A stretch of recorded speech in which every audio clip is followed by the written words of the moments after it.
নমস্কার, জ্যোতির্ময়ী দেবশ্রী। এখন আলোচনা হবে তুলা রাশি। আমরা রাশিচক্র বলতে বলতে তুলা রাশিতে চলেই এসেছি। তুলা রাশির 2026 সাল কেমন যাবে, কেমন থাকবে তাদের অর্থনৈতিক, কেমন থাকবে দাম্পত্য, কেমন থাকবে শরীর স্বাস্থ্য, সমস্ত কিছু। 2025 সাল মঙ্গলের বছর ছিল। তুলা রাশির জাতক জাতিকাদের স্বস্তির নিঃশ্বাস ফেলতেই পারেননি, অনেক ক্ষেত্রে তাদের প্রবলেম ক্রিয়েট হয়েছে। কিন্তু 2026 সাল রবির বছর, সেটা কেমন যেতে চলেছে, কেমন যাবে সেটা আলোচনা করার জন্য আমরা আগে আলোচনা করব গ্রহ কানেকশনগুলো, ট্রানজিটটা কোথায় কোথায় কোন গ্রহ বসে থাকবে। 4টি গ্রহ নিয়ে মোটামুটি আলোচনা করব। এই 4টি গ্রহই এই পুরো রাশি ফলটাকে কানেক্ট করে। এই 4টি গ্রহ হলো রাহু, কেতু, বৃহস্পতি এবং শনি। এরা রাহু যেমন 1.5 বছর, বৃহস্পতি 1 বছর, শনি 2.5 বছর এক এক ঘরে থাকে, লং টার্ম ফল দেয়। অন্যান্য গ্রহগুলো রবি, বুধ, মঙ্গল, শুক্র, এগুলো খুব কম দিন থাকে। এই ট্রানজিটটা নিয়ে কিন্তু আমি প্রত্যেক বছরই আলোচনা করি। সুতরাং এই সামনের বছরও এই আলোচনাগুলো পাবেন। শুধু এই বড় বড় গ্রহগুলো নিয়ে আমাদের রাশিফলগুলো আলোচনা হচ্ছে। সামনের বছর একটা মাত্র গ্রহ ট্রানজিট আছে, সেটা হচ্ছে বৃহস্পতি গ্রহ, যেটা তুলা রাশি থেকে অবস্থান করছে 9th হাউসে। সেটা 10th হাউসে যাবে 2 জুন 2026-এ। এই 5 মাস 9th হাউসে থাকবে, তারপরে চলে যাবে 10th হাউসে। এই বৃহস্পতি কিন্তু 9th হাউসে তুলা রাশিকে বল, ভরসা, কনফিডেন্স সমস্ত কিছু দিচ্ছে, এবং সেই পঞ্চম 9th হাউস থেকে রাশির ঘরে দৃষ্টি দিচ্ছে। সুতরাং এই সময়টা তুলা রাশির জাতক জাতিকাদের এমনিতেই ভালো যাচ্ছে অর্থনৈতিক দিক। বাকি আসবো আলোচনায়। রাহু রয়েছে পঞ্চম ঘরে, শনি রয়েছে ষষ্ঠ ঘরে, এবং একাদশ ঘরে রয়েছে কেতু। এই যে শনি রয়েছে ষষ্ঠ ঘরে, ষষ্ঠ, তৃতীয় ঘর, ষষ্ঠ ঘর, একাদশ ঘর, শনি কিন্তু খুব ভালো রেজাল্ট দেয়। কর্মফলদাতা শনি এখানে কর্ম করাবে, যত পরিশ্রম করবেন তত বেশি ভালো রেজাল্ট দেবে। এবার আসি আলোচনায়। তুলা রাশির জাতক জাতিকাদের প্রথমেই বলেইছিলাম যে 2025 সাল খুব একটা ভালো যায়নি, নিঃশ্বাস, স্বস্তির নিঃশ্বাস, বিভিন্ন ধরনের প্রবলেম, অর্থনৈতিক হয়তো হয়নি কিন্তু কর্মজগতে বিভিন্ন ধরনের প্রবলেমে ফেসেছেন। সেখান থেকে হয়তো বেরিয়েও এসেছেন, কিন্তু ফেসেছেন। 2026 সাল কিন্তু সেরকম আপনার ক্ষেত্রে নয়। আপনার কর্মজগতে কিন্তু আর কোনো প্রবলেম ক্রিয়েট হবে না। যা চলছে 2025-এ তার থেকে অনেক বেটার, ফার বেটার যাবে, অনেক ভালো যাবে। 9th হাউসে বৃহস্পতি আপনাকে ভাগ্যের দরজা খুলে দিয়েছে। 10th হাউসে বৃহস্পতি আপনাকে অর্থ রোজগারের জায়গাটা বাড়িয়ে দেবে। তাই বলে একদম এক বছরে আপনি কোটিপতি হয়ে যাবেন তা কিন্তু নয়। আপনার অর্থের জায়গার রোজগারের পরিমাণটা বাড়িয়ে দেবে। এবং 6th হাউসের যে শনি আছে, সেই শনি আপনাকে সেই জায়গাটাকে যেতে সাহায্য করবে, কর্ম করতে। অর্থাৎ আপনার রাস্তা খুলে যাবে, কর্মজগতের রাস্তা খুলে যাবে, প্রচুর দিক থেকে আপনার কানেক্টিভিটি আসবে। আপনি সেই রাস্তাতে চলে নিজের অর্থনৈতিক দিক স্বাবলম্বী হচ্ছেন এবং হবেন।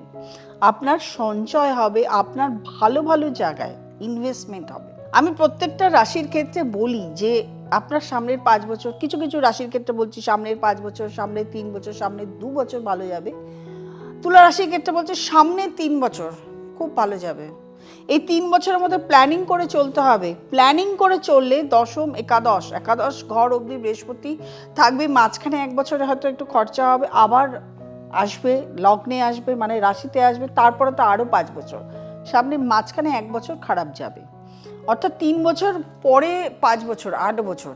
আপনার এই লং টার্ম পিরিয়ডের জন্য কিন্তু এখনই যদি পরিকল্পনা মাফিক চলতে থাকে, ইনভেস্টমেন্ট সঠিক জায়গায় করেন, কর্ম সঠিক করেন, আপনার এই সময় ভালো ভালো লোকের সঙ্গে পরিচিত হবে। ভালো ভালো লোক আপনাকে হেল্প করবে, অনেক সাহায্য করবে একটা জায়গায়, ভালো জায়গায় পৌঁছাতে। তবে এই লোকগুলো কর্মক্ষেত্রে আপনার প্রচুর শত্রু হবে, আপনার কর্মের বাধা দেওয়ার সৃষ্টি করবে। এই শত্রুগুলোকে মেনটেন করে, এই শত্রুগুলোকে বুঝে শুনে যদি মেনটেন করতে পারেন, তাহলে কিন্তু কর্মে আপনার সফলতা কেউ আটকাতে পারবে না। আপনার গৃহ সুখ আছে, আপনার দাম্পত্য জীবনে সুখ আছে, আপনার বাড়ি কিনতে পারেন, ফ্ল্যাট কিনতে পারেন, জমি কিনতে পারেন, গয়না কিনতে পারেন, আপনার একটা পৈতৃক সম্পত্তি পাওয়ার সম্ভাবনা রয়েছে। পৈতৃক সম্পত্তি পাচ্ছিলেন না বহুদিন ধরে, পৈতৃক সম্পত্তি পাওয়ার সম্ভাবনা রয়েছে। আপনার প্রাপ্তি যোগ রয়েছে, 9th বৃহস্পতি প্রাপ্তি যোগ দেয়, প্রাপ্তি যোগও রয়েছে। দাম্পত্য জীবন ভালো যাবে, খুবই ভালো যাবে দাম্পত্য জীবন, বিয়ের যোগাযোগ হবে, বিয়ে হতে পারে। তবে যাদের রিলেশন, প্রেম সম্পর্কিত যে সম্পর্কগুলো, সেগুলো ভালো নাও যেতে পারে, কারণ পঞ্চমে রাহু ইমোশনাল, রাহু করে দেয় ইমোশনালভাবে বিভিন্ন যে ডিসিশনগুলো আসবে সেটা হয়তো খারাপ হতে পারে, খুব ভালোও হতে পারে। সুতরাং ডিসিশন নেওয়ার আগে ভেবে চিন্তে করতে হবে। তবে রাহু ভালো সংযোগ ঘটায় না, প্রেমের ক্ষেত্রে, ভালোবাসার ক্ষেত্রে, বন্ধুত্বের ক্ষেত্রে কিন্তু খুব একটা ভালো সংযোগ ঘটায় না রাহু। তবে এডুকেশন, হায়ার এডুকেশনের ক্ষেত্রে ভালো, খুব ভালো। বিদেশ যেতে পারে, বিদেশ ভ্রমণ হতে পারে, সেটা এডুকেশনের ক্ষেত্রে হোক, চাকরি ক্ষেত্রে হোক, বিদেশ ভ্রমণ।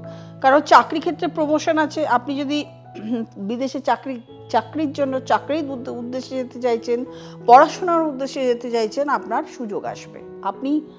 সুযোগ আসবে কি, আপনি চেষ্টা করলেই আপনি সুযোগ পাবেন। তুলা রাশির জাতক জাতিকাদের শুধু এইটুকু মনে রাখতে হবে, ব্যালেন্স করে জীবনকে চলতে হবে, ব্যালেন্স করে থাকতে হবে, বুদ্ধি করে চলতে হবে, সম্পর্ক নষ্ট করলে চলবে না, ইমোশনাল হলে চলবে না, এবং যে শত্রু আছে শত্রুকে বুঝে শুনে হ্যান্ডেল করতে হবে, এবং অর্থ আসবে সেই অর্থটাকে ধরে রাখতে হবে, সঞ্চয় করতে হবে। তুলা রাশির জাতক জাতিকাদের 100% ভালো যাবে, 100% ভালো যাওয়ার সময়, নিজেকে এগিয়ে নিয়ে যাওয়ার সময়। আমি তো টাইমিং বলেই দিয়েছি, সামনের কত বছর, আমি শুধু 26-এর রাশিফল বলতে গিয়ে আরও সামনের বেশ কয়েক বছরের কথা আপনাদেরকে জানিয়ে দিয়েছি। যাদের তুলা রাশির জাতক জাতিকাদের ভালো যাচ্ছে না, আমি বলার পরেও ভালো যাচ্ছে না, অবশ্যই বুঝতে হবে তার অন্তর্দশা ভালো না, বা গ্রহগুলো ভালো জায়গায় নেই, ভালো নক্ষত্র নেই, খারাপ নক্ষত্র পড়ে আছে, ব্যাস আপনার ভালো যাচ্ছে না।